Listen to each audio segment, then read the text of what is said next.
Hi all.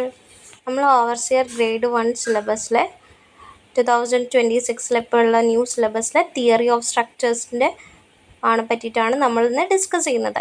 അതിൽ ഓരോ topic wise ആയിട്ടാണ് നമ്മൾ ഡിസ്കസ് ചെയ്യുന്നത്. ഓക്കെ, അപ്പം ഇന്നത്തെ നമ്മൾ ഈ ഒരു വീഡിയോയിൽ എന്താണ് സ്ട്രെസ്സ്, സ്ട്രെയിൻ ആൻഡ് അതിൻ്റെ ടൈപ്സും നമ്മൾ ഫുള്ളായിട്ട് എക്സ്പ്ലെയിൻ ചെയ്യുന്നുണ്ട്. നെക്സ്റ്റ് വീഡിയോയിൽ ഓരോന്നോരോന്നായിട്ട് നമ്മൾ പറഞ്ഞു തീർക്കും. ഈ ഒരു സബ്ജക്റ്റിൽ നമ്മൾ ആദ്യം തിയറി പാർട്ട് ഫുൾ കംപ്ലീറ്റ്ലി എടുക്കും. അത് കഴിഞ്ഞിട്ടായിരിക്കും ഇതിൻ്റെ ഓരോരോ പ്രോബ്ലംസ് നമ്മൾ ചെയ്യുന്നത്. ഓക്കെ, എന്നിട്ടായിരിക്കും നമ്മൾ ഓരോന്നിൻ്റെ പ്രോബ്ലത്തിലേക്ക് കിടക്കുന്നത്. സോ ഈ തിയറി വെരി ഇമ്പോർട്ടൻ്റ് ആണ്. ഇത് മനസ്സിലാക്കിയാലേ നിങ്ങൾക്ക് പ്രോബ്ലം ചെയ്യാൻ പറ്റുള്ളൂ. സോ നമുക്ക് ടോപ്പിക്കിലേക്ക് കയറാം. എന്താണ് സ്ട്രെസ് ആൻഡ് സ്ട്രെയിൻ എന്ന് പറയുന്നതാണ് അല്ലേ? അപ്പം സ്ട്രെസ് എന്ന് പറയുന്നത് ഇപ്പോൾ ഇങ്ങനൊരു ഒബ്ജക്റ്റ് ഉണ്ട് എന്ന് വിചാരിക്കും. ഓക്കെ,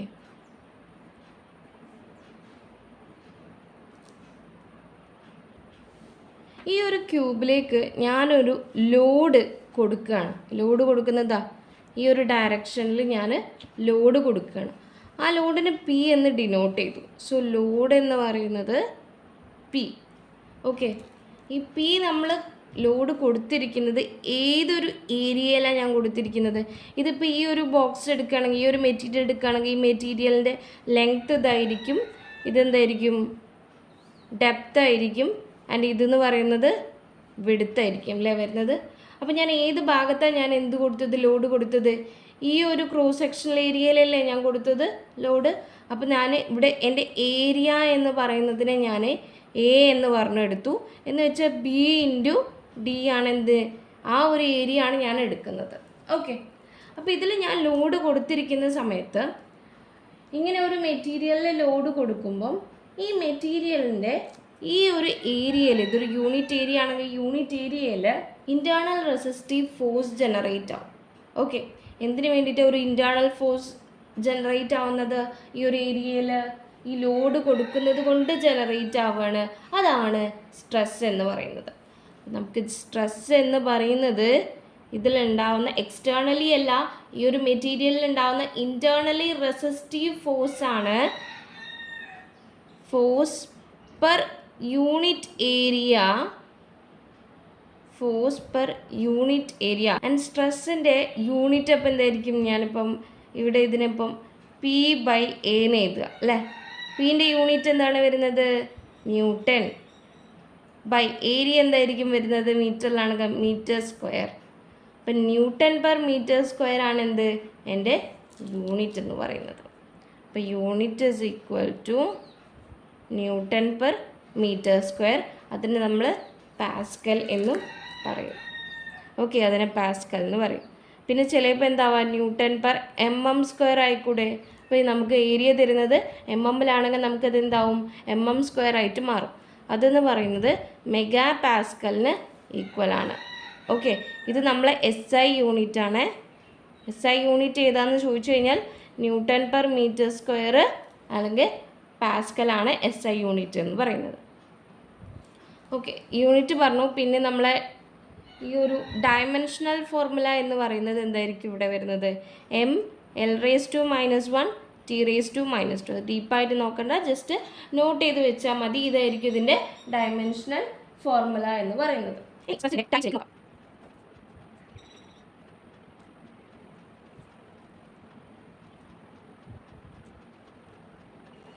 ഇങ്ങനെയാണ് നമ്മൾ സ്ട്രെസ്സിനെ ക്ലാസിഫൈ ചെയ്തിട്ടുള്ളത്.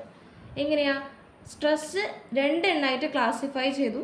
നോർമൽ സ്ട്രെസ്സ്, അതേപോലെ തന്നെ ഷിയർ സ്ട്രെസ് എന്ന് പറഞ്ഞിട്ട്. ഇതിൽ ഈ നോർമൽ സ്ട്രെസ് വീണ്ടും നമുക്ക് എന്താ ക്ലാസിഫൈ ചെയ്യാം, tensile stress and compressive stress. Okay, ഇനി ഫസ്റ്റ് നമുക്ക് നോർമൽ സ്ട്രെസ് എന്താണെന്ന് പറയാം. അപ്പം നോർമൽ സ്ട്രെസ് എന്ന് പറയുന്നത് നമുക്കതിന് കുറച്ച് അതർ നെയിംസ് വരുന്നുണ്ട്, അത് നോട്ട് ചെയ്ത് വെക്കാം. ഈ നോർമൽ സ്ട്രെസ് എന്ന് പറയുന്നത് normal stress, single stress, axial stress, direct stress. So അത് രണ്ടെണ്ണമായിട്ട് ക്ലാസിഫൈ ചെയ്തിട്ടില്ലേ, ടെൻസൈൽ സ്ട്രെസ്സും കംപ്രസീവ് സ്ട്രെസ്സും അല്ലേ. അപ്പം ഫസ്റ്റ് തന്നെ നമുക്ക് ഇത് നോക്കാം, ടെൻസൈൽ സ്ട്രെസ്. ഞാനിപ്പോൾ ഇങ്ങനെ ഒരു മെറ്റീരിയലാണ്, എൻ്റെ മെറ്റീരിയൽ ഞാൻ എന്ത് ചെയ്യാണ്, ഞാൻ ഇങ്ങനെ പുള്ളിയാണ്. ഓക്കെ, പുള്ള് ചെയ്യാന്ന് പറഞ്ഞാൽ എന്താ, വലിക്കുകയാണ്. വലിക്കുന്ന സമയത്ത് എന്ത് സംഭവിക്കും, ഇതിനിങ്ങനെ ഇലോങ്ങേറ്റ് ചെയ്ത് പോകാനുള്ളൊരു സാധ്യത ഉണ്ടാവും അല്ലേ. പുള്ള് ചെയ്യുന്ന സമയത്ത് അതിൻ്റെ ലെങ്ത് എന്താ കൂടാനുള്ള ഒരു ടെൻഡൻസി ഉണ്ടാവും. അപ്പം ആ ഒരു ലെങ്ത് കൂടുന്നതിനെ റെസിസ്റ്റ് ചെയ്യുമ്പം വരുന്ന സ്ട്രെസ്സാണ് ടെൻസൈൽ സ്ട്രെസ് എന്ന് പറയുന്നത്. അപ്പോൾ എന്താ പറഞ്ഞാൽ മനസ്സിലായോ? ഒരു മെറ്റീരിയൽ നമ്മൾ എന്താണ് അതിനൊരു പുള്ള് കൊടുക്കുന്ന സമയത്ത്, അവിടെ 2 പുള്ള് ഞാൻ കൊടുത്തിട്ടുണ്ട്, അവിടെ 2 ഈക്വൽ ആൻഡ് ഓപ്പോസിറ്റ് പുള്ള് കൊടുക്കുന്ന സമയത്ത് അവിടെ എന്ത് സംഭവിക്കുന്നുണ്ട്, ആ മെറ്റീരിയലിന് ലെങ്ത് കൂടാനുള്ള ഒരു ടെൻഡൻസി വരുന്നുണ്ട്. അതിനെ റെസിസ്റ്റ് ചെയ്തുകൊണ്ട് വരുന്ന സ്ട്രെസ്സാണ് ടെൻസൈൽ സ്ട്രെസ്. അപ്പോൾ എന്താണ്, resistance against increase in length, ഇതാണ് ടെൻസൈൽ സ്ട്രെസ്. ദെൻ കംപ്രസീവ് എന്തായിരിക്കും, കംപ്രസ് ആവുക എന്ന് പറഞ്ഞാൽ എന്താണ് അറിയില്ലേ. അപ്പോൾ ആ ഒരു വേർഡിൽ തന്നെ നമുക്ക് കിട്ടും അല്ലേ. ഈ ഒരു മെറ്റീരിയലിലേക്ക് ഞാൻ ഇങ്ങനെയാണ് ലോഡ് കൊടുക്കുന്നതെങ്കിൽ, അതും 2 ഈക്വൽ ആൻഡ് ഓപ്പോസിറ്റ് ലോഡ് ഈ ഒരു രീതിയിൽ ഞാൻ കൊടുക്കുന്ന സമയത്ത് അവിടെ ആ ഒരു മെറ്റീരിയലിൽ എന്ത് ടെൻഡൻസി ഉണ്ടാവുക, ലെങ്ത് കൂടാനാണോ കുറയാനാണോ? ലെങ്ത് കുറയാനുള്ള ടെൻഡൻസി ആയിരിക്കും ഉണ്ടാവുക അല്ലേ. അപ്പം ഇങ്ങനെയുള്ളൊരു മെറ്റീരിയൽ ആണെങ്കിൽ അതിനിങ്ങനെ ലെങ്ത് മാത്രമല്ല, ഇതിൻ്റെ ഡയമീറ്റർ ആണെങ്കിലും ഇപ്പോൾ ഏത് ഡയമെൻഷൻ ഫാക്ടർ എടുക്കുകയാണെങ്കിലും നമുക്കത് കുറയാനുള്ള സാധ്യതയാണ് ഉണ്ടാകുന്നത്. അപ്പം അതിനെ റെസിസ്റ്റ് ചെയ്തുകൊണ്ട് ഉണ്ടാകുന്ന സ്ട്രെസ്സാണ് എന്ത്, കംപ്രസീവ് സ്ട്രെസ് എന്ന് പറയുന്നത്. റെസിസ്റ്റൻസ് എഗെയിൻസ്റ്റ് പുള്ളറിയോ എന്ത് ചെയ്യുന്നത്, പുഷാണ് ചെയ്യുന്നത്, പുഷ് ചെയ്യാണ് ചെയ്യുന്നത്. അപ്പം resistance against decrease in length, അപ്പോൾ ഉണ്ടാകുന്ന സ്ട്രെസ്സാണ് കംപ്രസീവ് സ്ട്രെസ് എന്ന് പറയുന്നത്. അപ്പോൾ അത് നോക്കി കഴിഞ്ഞില്ലേ, നമ്മൾ നോർമൽ സ്ട്രെസ്സിൻ്റെ ഈ ഒരു പോർഷൻ ടെൻസൈൽ സ്ട്രെസ്സും കംപ്രസീവ് സ്ട്രെസ്സും നോക്കി. ഇനി അടുത്ത ഷിയർ സ്ട്രെസ്. ഈ നോർമൽ സ്ട്രെസ്സിനെ നമ്മൾ സിഗ്മ എൻ എന്ന് പറഞ്ഞിട്ടാട്ടോ ഡിനോട്ട് ചെയ്യുന്നത്. അതേപോലെ ഷിയർ സ്ട്രെസ്സിനെ ടോ എന്ന് പറഞ്ഞിട്ടാണ് ഡിനോട്ട് ചെയ്യുന്നത്. അപ്പം നെക്സ്റ്റ് നമ്മൾ നോക്കുന്നത് ഷിയർ സ്ട്രെസ്സാണ്. ഷിയർ സ്ട്രെസ് എന്ന് പറയുമ്പോൾ ഇങ്ങനെ ഒരു പ്ലെയിനിൽ ഇങ്ങനെ ഈ ഒരു ബോക്സ് ഇരിക്കുന്നുണ്ട്. ഓക്കെ, ഞാൻ എന്ത് ചെയ്യാണ്, ഇതിന് ഞാൻ ലോഡ് കൊടുക്കുകയാണ്. ലോഡ് കൊടുക്കുന്നത് എങ്ങനെയാണ്, ടാൻജൻഷ്യലി ഞാനൊരു എക്സ്റ്റേണൽ ലോഡ് അപ്ലൈ ചെയ്യുകയാണ്. ആ ഒരു സമയത്ത് എന്ത് സംഭവിക്കുന്നു വെച്ച് കഴിഞ്ഞാൽ ഇതിന് കുറച്ചൊരു സ്ലൈഡ് ചെയ്ത് ഇങ്ങനെ പോകും. ഇതാ ഇങ്ങനെയായിരിക്കും ഇത് മാറുക. ഇതിന് എന്ത് സംഭവിക്കും, ഇങ്ങനെയായിട്ട് ഒന്ന് സ്ലൈഡ് ചെയ്യും. ഓക്കെ, അങ്ങനെ അപ്പം ഉണ്ടാവുന്ന ഒരു സ്ട്രെസ്സാണ് ഷിയർ സ്ട്രെസ് എന്ന് പറയുന്നത്. അപ്പോൾ ആ ലോഡ് എങ്ങനെയാണ് ആക്ട് ചെയ്യുന്നത്, ടാൻജൻഷ്യലിയാണ് ആക്ട് ചെയ്യുന്നത് ആ ഒരു മെറ്റീരിയലിലേക്ക്. അപ്പോൾ അവിടെ ഒരു സ്ട്രെസ്സ് ഡെവലപ്പ് ആവും. എവിടെ, ഈ ഒരു മെറ്റീരിയലിൻ്റെ അഡ്ജസൻറ്റ് ലെയേഴ്സിലായിട്ട് എന്ത് ഒരു സ്ട്രെസ്സ് ഡെവലപ്പ് ആവും, വിച്ച് കോസസ് അതെന്തിന് കാരണമാവും, ആ ഒരു മെറ്റീരിയൽ സ്ലൈഡ് ചെയ്യാനും കാരണമാവും. അപ്പോൾ ഓർമ്മിക്കേണ്ടത് ഇവിടെ ലോഡ് ടാൻജൻഷ്യലി ആണ് നമ്മൾ അപ്ലൈ ചെയ്യുന്നത്. അപ്പോൾ എന്ത് സംഭവിക്കും, ആ മെറ്റീരിയലിൻ്റെ അഡ്ജസൻറ്റ് ലെയേഴ്സ് ഹൈഡ് ആവും. ആ അഡ്ജസൻറ്റ് ലെയേഴ്സിൽ ഉണ്ടാവുന്ന സ്ട്രെസ്സാണ് എന്ത്, ഈ ഒരു ഷിയർ സ്ട്രെസ് എന്ന് പറയുന്നത്. സോ ഇത്രയേ നമുക്ക് സ്ട്രെസ്സിൽ വരുന്നുള്ളൂ. അപ്പോൾ എന്താണ് സ്ട്രെസ് എന്ന് പറഞ്ഞു കഴിഞ്ഞാൽ എന്താണ്, നമ്മളൊരു ലോഡ്, ഒരു എക്സ്റ്റേണൽ ലോഡ് കൊടുക്കുന്ന സമയത്ത് ആ ഒരു മെറ്റീരിയലിൻ്റെ ആ ഒരു യൂണിറ്റ് ഏരിയയിൽ ഉണ്ടാവുന്ന ഇൻറ്റേർണൽ റെസിസ്റ്റീവ് ഫോഴ്സ്, അതാണ് എന്ത് സ്ട്രെസ് എന്ന് പറയുന്നത്. പിന്നെ അതിൻ്റെ ഫോർമുലാസ് നോക്കി ആ ഒരു ഡെഫിനിഷൻസ് തന്നെ നമുക്ക് എന്തെടുക്കാം, ഫോർമുല എടുക്കുക, യൂണിറ്റ് എടുക്കുക, പിന്നെ ടൈപ്സും നമ്മൾ നോക്കിക്കഴിഞ്ഞു. ആ പേരും തന്നെ ടൈപ്പിൻ്റെ ഒരു നെയിം പഠിക്കുക, ആ നെയിം തന്നെ എന്താണ്, അതെന്താണെന്നുള്ളത് നമുക്ക് എടുക്കാവുന്നതാണ്. നെക്സ്റ്റ് വരുന്നത് സ്ട്രെയിനാണ്. സ്ട്രെയിൻ എന്ന് പറയുന്നത് നമ്മൾ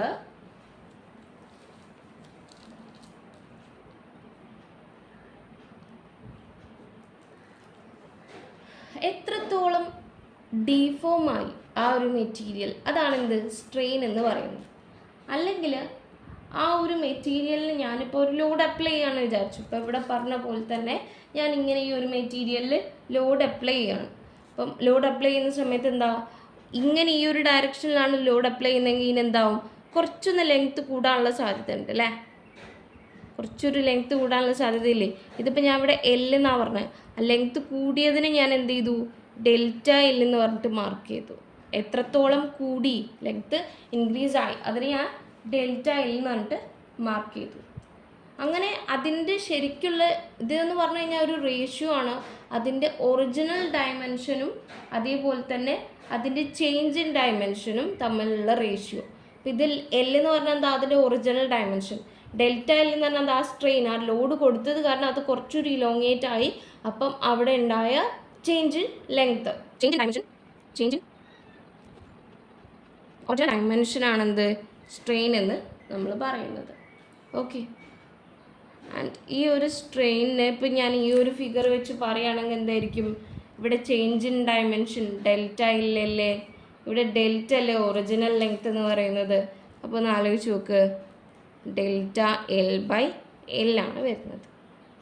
ഓക്കെ. ഈ ഒരു ഡെഫിനിഷൻ തന്നെയാണ് ഞാൻ എന്തുണ്ടാക്കിയത്, ഇക്വേഷൻസ് ഉണ്ടാക്കിയത്. ഓക്കെ. അപ്പോൾ ഒന്ന് യൂണിറ്റ് ഒന്നും പറഞ്ഞു നോക്കിക്കേ. ഇതിൻ്റെ യൂണിറ്റ് മീറ്റർ ആയിരിക്കൂലേ, ഇതും മീറ്റർ ആയിരിക്കൂലേ. മീറ്റർ ബൈ മീറ്റർ എന്തായിരിക്കും, 0 ആയിരിക്കൂലേ. ഇത് യൂണിറ്റാണ് കേട്ടോ പറഞ്ഞത്. ഇപ്പോൾ യൂണിറ്റ്ലെസ് ആയിട്ടുള്ള ഒന്നാണ് നമ്മളുടെ സ്ട്രെയിൻ എന്ന് പറയുന്നത്. ഇപ്പോഴും എക്സാമിന് ചോദിക്കുന്നതാണ്, സിമ്പിളായിട്ടുള്ള ക്വസ്റ്റ്യൻസ് ആണ്. അപ്പം അത് എപ്പോഴും ഓർത്തേക്കുക, സ്ട്രെയിൻ ഒരു യൂണിറ്റ്ലെസ് ആണ്. അതുകൊണ്ട് തന്നെ ഡയമെൻഷണൽ ഫോർമുല ഉണ്ടോ, ഇല്ല. എം 0 ആയിരിക്കും, എൽ 0 ആയിരിക്കും, ജി എന്തായിരിക്കും, 0 ആയിരിക്കും വരുന്നത്. ഇനി നമുക്ക് ഇതിൻ്റെ ടൈപ്സിലേക്ക് നോക്കാം. ഓക്കെ. അപ്പോൾ ഇത്രയും ടൈപ്സാണ് നമുക്ക് വരുന്നത്. Linear strain, lateral strain, shear strain and volumetric strain എന്ന് പറഞ്ഞിട്ടുള്ളത്. ലീനിയറിൻ്റെ അതർ നെയിമാണ് ലോഞ്ചിറ്റ്യൂഡിനൽ സ്ട്രെയിൻ. അപ്പോൾ അതെന്താണെന്നുള്ളത് നോക്കാം. ലീനിയർ എന്ന് വെച്ചാൽ എന്തായിരിക്കും, ആ ഒരു ലെങ്ത് വൈസ് ചേഞ്ച് ഉണ്ടാകുന്നത്. അത് നേരത്തെ കാണിച്ച സെയിം ഫിഗർ തന്നെ.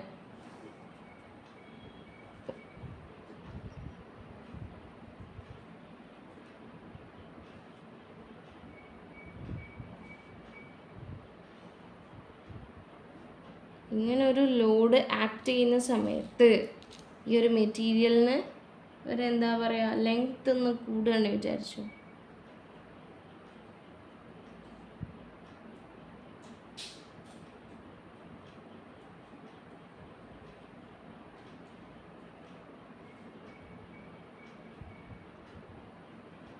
ഇങ്ങനെ ലെങ്ത്ത് കൂടി അല്ലേ, അതാണെങ്കിൽ ഇതിപ്പോൾ എന്താ, ഒറിജിനൽ അതിൻ്റെ ലെങ്ത്താണ്. ലെങ്ത്ത് കൂടിയതിനെ നമ്മൾ എന്താക്കി, ഡെൽറ്റ എൽ എന്ന് പറഞ്ഞിട്ട് കൊടുത്തു അല്ലേ. അപ്പോൾ ആ ഇവിടെ ഉണ്ടാവുന്ന സ്ട്രെയിനാണ് നമ്മൾ എന്ത് പറയുന്നത്, delta L by L, linear strain എന്ന് പറയുന്നത്. ഓക്കെ. ഇവിടെ നോക്കിക്കഴിഞ്ഞാൽ ഈ ഒരു സ്ട്രെയിൻ ഡെവലപ്പ് ആയിരിക്കുന്നത് എങ്ങനെയാണ്, ആ ഒരു മെറ്റീരിയലിൻ്റെ ലോഡിന് കറസ്പോണ്ടിങ് ആയിട്ടാണ് എന്ത് നമുക്ക് സ്ട്രെയിൻ ഉണ്ടായിട്ടുള്ളത്. ഓക്കെ. ഇനി വേറൊരു കാര്യം, നെക്സ്റ്റ് ലാറ്ററൽ അല്ലെങ്കിൽ ട്രാൻസ്വേഴ്സൽ സ്ട്രെയിൻ എന്ന് പറയുന്നത്. അപ്പോൾ അതെടുക്കുന്ന സമയത്ത് നമുക്ക് ഇവിടെ നോക്കുകയാണെങ്കിൽ ഇതിൻ്റെ ഡയമീറ്റർ ചേഞ്ച് ആയിട്ടുണ്ട് അല്ലേ. അപ്പം ഇതൊരു ക്യൂബെട്ടാണ് വിചാരിച്ചോ, ഇതിൽ നമുക്ക് ഡയമീറ്റർ ഒരിക്കലും പറയാൻ പറ്റില്ല. അപ്പോൾ വേറൊരു ഫിഗർ തന്നെ ഞാൻ വരയ്ക്കാം. ഇങ്ങനൊരു സിലിണ്ടർ ഉണ്ട് വിചാരിച്ചോളൂ. അപ്പോൾ അതിലും ഞാൻ ഇങ്ങനെ ഈ ഒരു ലോഡ് കൊടുക്കുകയാണെങ്കിൽ, ഇങ്ങനൊരു ലോഡ് കൊടുക്കുകയാണെങ്കിൽ എന്ത് സംഭവിക്കും, ഇതേപോലെ തന്നെ എന്ത് സംഭവിക്കും, ഡയമീറ്റർ കുറയും അല്ലേ. ഇങ്ങനെ ഡി എന്ന് പറഞ്ഞിരിക്കുന്ന ഈ ഒരു ഡയമീറ്റർ ഉള്ള സിലിണ്ടർ ഈ ഒരു ഡി ആയിട്ട് മാറും. അപ്പം ഈ ഒരു സ്ട്രെയിനാണ് ഡെൽറ്റ ഡി ബൈ ഡി ആണ് എന്ത് ലാറ്ററൽ സ്ട്രെയിൻ എന്ന് പറയുന്നത്. എന്ന് വെച്ച് കഴിഞ്ഞാൽ ഇവിടെ സ്ട്രെയിൻ ഏത് ഡയറക്ഷനിലാണ്, ഇവിടെ നോക്കി നോക്കി, ഈ ഒരു ഡെൽറ്റ എൽ എന്ന് പറയുന്നതും ഇവിടെ പി എന്ന് പറയുന്ന ഈ ഒരു ലോഡ് ആക്ട് ചെയ്യുന്നതും എന്താണ്, പാരലലായിട്ടാണെന്ന് പറയുക. പക്ഷേ ഈ ഒരു ലാറ്ററൽ സ്ട്രെയിൻ എടുക്കുന്ന സമയത്ത് ഇവിടെ എന്താ സംഭവിക്കുന്നത്, ഈ ഒരു ലോഡ് അപ്ലൈ ചെയ്യുന്ന പിയും അതേപോലെ നമ്മൾ എടുത്തിരിക്കുന്ന ഈ ചേഞ്ച് ഇൻ ഡയമെൻഷൻ ആയിട്ടുള്ള ഡെൽറ്റ ടിയും തമ്മിൽ പെർപെൻഡിക്കുലർ ആയിട്ടുള്ള ഒരു റിലേഷനാണുള്ളത്. അപ്പോൾ സ്ട്രെയിൻ അവിടെ വരുന്നത്, ഡെവലപ്പ് ആവുന്നത് ലോഡിന് പെർപെൻഡിക്കുലർ ആയിട്ടുള്ള രീതിയിലാണ് വരുന്നത്. മൂന്നാമത്തേതാണ് ഷിയർ സ്ട്രെയിൻ. ഷിയർ സ്ട്രെയിൻ എന്ന് പറയുമ്പം നമ്മളൊരു ഫിഗർ വരച്ചില്ലായിരുന്നോ നേരത്തെ, ഷിയർ സ്ട്രെസ്സിൽ അല്ലേ, ഇങ്ങനെ ഉണ്ടാകുന്ന ഒരു മെറ്റീരിയലിന് എന്ത് സംഭവിച്ചു, ശരിക്കും മെറ്റീരിയൽ ഇങ്ങനെയല്ലേ, അത് വെച്ച് ഒരു ഷിയർ സ്ട്രെസ് നമ്മൾ കൊടുത്തത് കാരണം ഇങ്ങനെ സ്ലൈഡ് ചെയ്യും. ഓക്കെ, റോട്ടേറ്റ് വെച്ചിട്ട് അവർക്ക് ഒരു ആംഗിൾ ഉണ്ടാവും അല്ലേ. ഈ ഷിയർ സ്ട്രെസ് കാരണം ഉണ്ടാകുന്ന സ്ട്രെയിനാണ് ഷിയർ സ്ട്രെയിൻ എന്ന് നമ്മൾ പറയുന്നത്. ഓക്കെ. അപ്പം ഈ ഫൈ എന്ന് പറയുന്നതിന് നമ്മൾ അതാണെന്ത് ഷിയർ സ്ട്രെയിൻ എന്ന് പറയുന്നത്. ആംഗുലാർ ഡീഫോർമേഷൻ ആണ് അല്ലേ അത്. അപ്പം അങ്ങനെ നമുക്ക് ഷിയർ സ്ട്രെയിന് ഡിനോട്ട് ചെയ്യാവുന്നതാണ്. ഓക്കെ, നെക്സ്റ്റ് നമുക്ക് വരുന്നത് വോളിമെട്രിക് സ്ട്രെയിൻ ആണ് വരുന്നത്. അപ്പോൾ നമ്മളിപ്പോൾ ലീനിയർ സ്ട്രെയിൻ പറഞ്ഞാൽ ഒന്നിൻ്റെയും ഡെഫിനേഷൻ എഴുതിയിട്ടില്ല. കാരണം എന്താ വെച്ചാൽ നമുക്ക് ഈ ഒരു ഫിഗറിൽ തന്നെ നമുക്ക് ഇത് എന്താണെന്നുള്ളത് സോർട്ട് ഔട്ട് ചെയ്തെടുക്കാൻ പറ്റും. ലീനിയർ സ്ട്രെയിന് വരുന്നുണ്ട്, ലാറ്ററൽ സ്ട്രെയിന് വരുന്നുണ്ട്, ഷിയർ സ്ട്രെയിന് വരുന്നുണ്ട്, പിന്നെ ലാസ്റ്റ് ഇനിയിപ്പോൾ വരുന്നത് ഏതാണ് വോളിമെട്രിക് സ്ട്രെയിൻ. അപ്പോൾ ആ ഒരു പേര് തന്നെ എടുക്കാം അല്ലേ, വോളിമെട്രിക് സ്ട്രെയിൻ.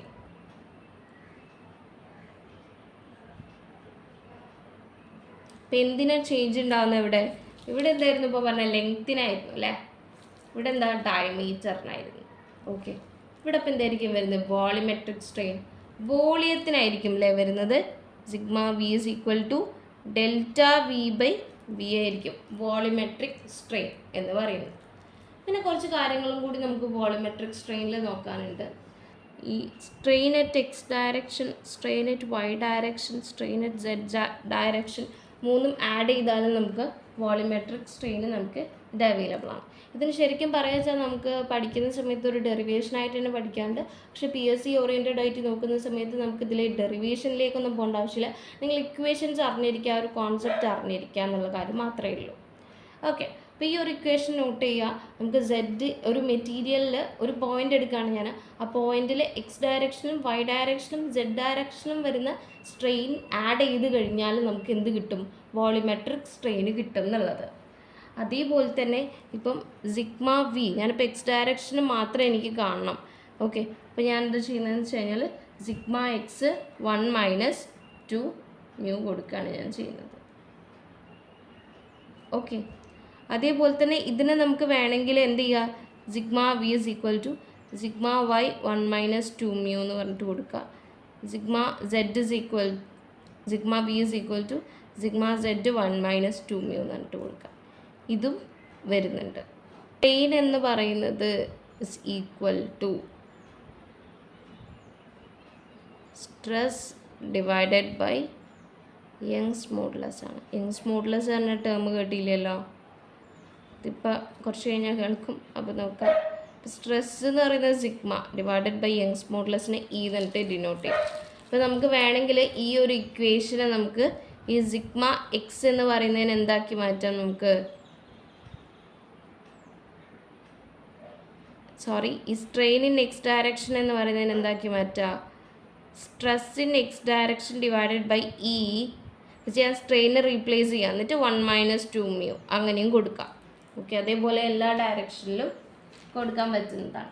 ഇത്രയും കാര്യങ്ങൾ സ്ട്രെയിനിൽ അറിഞ്ഞിരിക്കണം. ഓക്കെ, അപ്പോൾ ഇതോടുകൂടി നമ്മൾ എന്ത് കഴിഞ്ഞു, സ്ട്രെയിനിൻ്റെ പോർഷന് കഴിഞ്ഞു. സ്ട്രെയിൻ എന്ന് പറയുന്നതിൻ്റെ ടൈപ്സ് കഴിഞ്ഞാൽ അത് കംപ്ലീറ്റ് ആയി.